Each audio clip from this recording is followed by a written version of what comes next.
What's going on, everyone, and welcome to Movie Emporium's TV review of The Stand Episode 7, The Walk. Now, if you like this channel, awesome, hit the subscribe button to join Movie Emporium, hit that notification bell top to find what's coming next. If you like this video, awesome, hit that like button, as well as commenting below on any video that you watch, including this one. Okay, so here we are. We're finally at the portion of the story, which is the kind of coming conclusion to the entire series that is The Stand.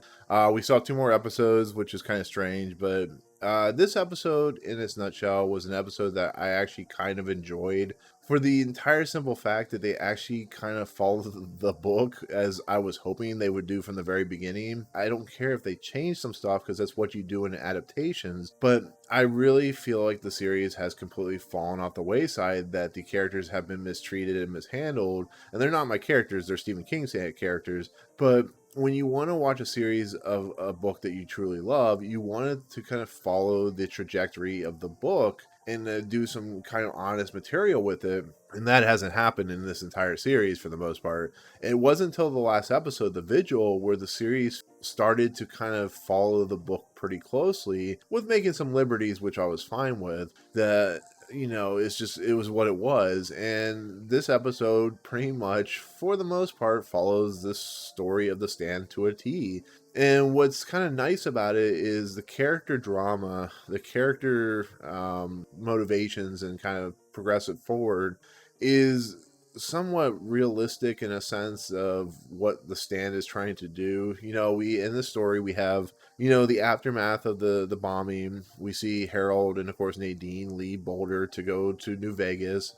And on their trip to New Vegas, Nadine kind of, they probably changed around. It's been a while since I remember in the book, but Nadine speeds up her motorcycle and Harold tries to follow suit. And Nadine, as she sees a roundabout, a bend, she hits the brakes real hard, and of course Harold goes flying off the side of the embankment there, and you know, he impales himself into a tree branch and breaks his leg. And that's exactly what I was expecting, because that's exactly what happened in the book. He is basically dead. This is the end of Harold Lauder, and it was always such a tragic story because Harold Lauder was one of those characters that was always being used, was never going to have a good ending, or like in the sense of have a good conclusion to, you know, his character. His character did some terrible things, and he ends up paying the price for being used. And in this story, it's a little haphazardly done. It does, because of the stuff that came before it. I didn't feel any sense of remorse for him dying when he starts writing in his journal, and that, which happens in the book. I didn't feel, and then when Larry Underwood finds the book later, I don't feel any sympathy for the character, because he was never a good character. He was never a character that you came on board with, because he wasn't written well. He was just a terribly stalkerish, kind of uncomfortable character to be around. And, you know, like I said, I understand where they were trying to go with the character, but they just didn't do it very well. And his eventual conclusion to where he like commits suicide because he knows he's going to die either way it should be tragic and sad, and, you know, almost like a pity thing. And there's none of that. Felt none of it. I had none of that for him as he shot himself, and then the vultures came and, you know, started picking off him and eating him. And it's a sad thing to see, because like Mother Abagail, these characters you fall in love with because the characters are so well written, but in this story they're poorly written characters, and I had no sympathy for when he died. And I don't understand, even with Larry's kind of good man mentality, I never understood why he cared about. He like talks about how like Larry, or how Harold kind of got him through the country. That's fine, but he also murdered like hundreds of people in Boulder, so it's what it is. But, and so this story mainly, for the most part, focuses on the walk. Mother Abagail, Whoopi Goldberg's character, she sends, of course, Ray and Stu and Glenn and Larry to go on basically on a mission to New Vegas to confront Flagg and to stand up against Flagg, which is what this story is leading up to, has always been leading up to, is individuals who, with whatever being, God, whatever you want to believe is pushing them towards a conclusion, a resolution that will basically, as we know it, will be the end of Flagg. It will be the end of the whole New Boulder or the New Vegas situation and stuff like that. So as the story plays along, we get many moments with them just talking. This is the stuff that actually was well done, well paced. This is actually written and teleplayed by Owen King, which is Stephen King's son. It's actually directed by Vincenzo Natali, which I'll talk about in a minute. The moments, the slow moments with them just walking across Colorado and Utah, which they had to speed it up because it's only an hour long episode, I think is well done. I think is well played out. I think the character arcs and the character development is nice. But once again, the characters were so poorly written beforehand that there's no real love for these characters at all. I love Greg Kinear. I love James Marsden. You know, they're great actors. It's just there's nothing really there that gets me excited about these characters. So when Stu eventually falls and breaks his leg like he does in the book, you should have some kind of compassion for him. But here it's just like it's like, yeah, we're gonna get through it. We're gonna move to Vegas, and they're gonna be picked up by Lloyd Henry and stuff like that. And like I said, it's still a well-written episode. It's still a well-positioned story that really follows the book pretty closely. And we get some time with them on the road. And like I said, it really feels like if they had done this from the very beginning, this would have been a great moment, like a breathing sigh of relief moment before the kind of the big conclusion. But it's like watching Gladiator, the Russell Crowe movie, and then like the rest of the episodes before it were the 2016 remake of Ben-Hur, where you're just like, what happened? Like, where did they go wrong? And it's just the way they developed the story.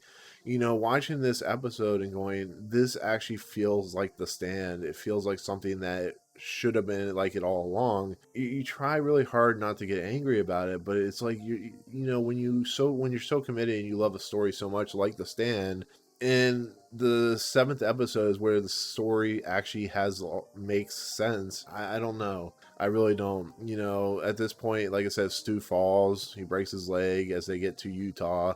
Kojak stays behind. This is where Tom Collins is going to find him eventually and save him and take him back to Franny. The three, Ray, Glenn, and of course Larry, are taken by Lloyd Henry in a vehicle, a limo. And then they're taken to New Vegas where they meet Nadine, who's now pregnant. And it's good plotting. It's good, well-written stuff. It's not the greatest, like I said, episode in the world, but it has justification for what it's doing. And I liked it. I really did like this episode a lot more than I thought I was going to. With that said, there's a lot of goofy stuff in this. The stuff with Mother Abagail is not great at all. Whoopi Goldberg just doesn't sell her dying in this episode. Her character has never been a great character in this series. She always has felt haphazardly written. The justification to her character, the way she was played out, the way the writers and directors and just the storytelling of Mother Abagail has been so poorly done. And then when she dies, similar to Harold Lloyd or Harold Lauder, there's just no sympathy or no love or no sadness. Thank God she's not in the series anymore, so she doesn't have to embarrass herself anymore. It's kind of a relief that Whoopi Goldberg is not in the episode anymore for the most part, but it's sad to see a character just mistreated so much. So it was such a shame. It was nice to see them get the story moving, but it was so bad. It was not good to see her way she died and how weird and funny and goofy and stilted it really was. And there's a couple other like weird funny moments, are actually big moments, but the first one is the very beginning of the episode when the trash can man is taking the nuke. I don't know what, I said it before in the last episode, I don't know what Ezra Miller is doing. I don't know what he is, I don't know where he got the idea for this character and these motivations and the logic. I don't know if they're like, you need to act as insane and mentally unstable and mentally challenged as you possibly can. They took everything about what made the trash can man so great and what made him so potent, which was the kid stuff, and completely threw it out the window. So now it makes it a very goofy, over the top, weird, just nonsensical character that has an important part to play in the end of the story. And he like goes up and he like he goes up and like straddles the nuke, and some of the mannerisms and the way he talks and the way he screams, it's so bad. It's so bad. This whole entire series is treating mental illness as a joke, and it's just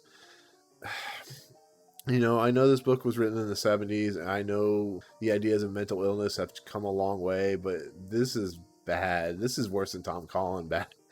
I have no idea what they were thinking with this character, but this is bad. the way he screams like a vulture. It's just, oh god.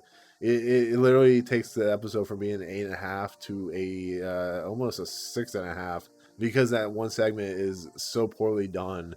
And then and we'll move past that, but you get to the Nadine stuff, and this is where she becomes pregnant. And the stuff leading up to it, the stuff where she meets Flagg in the desert and they have their, sexy time or whatever, is fine. It's exactly like how the book is written.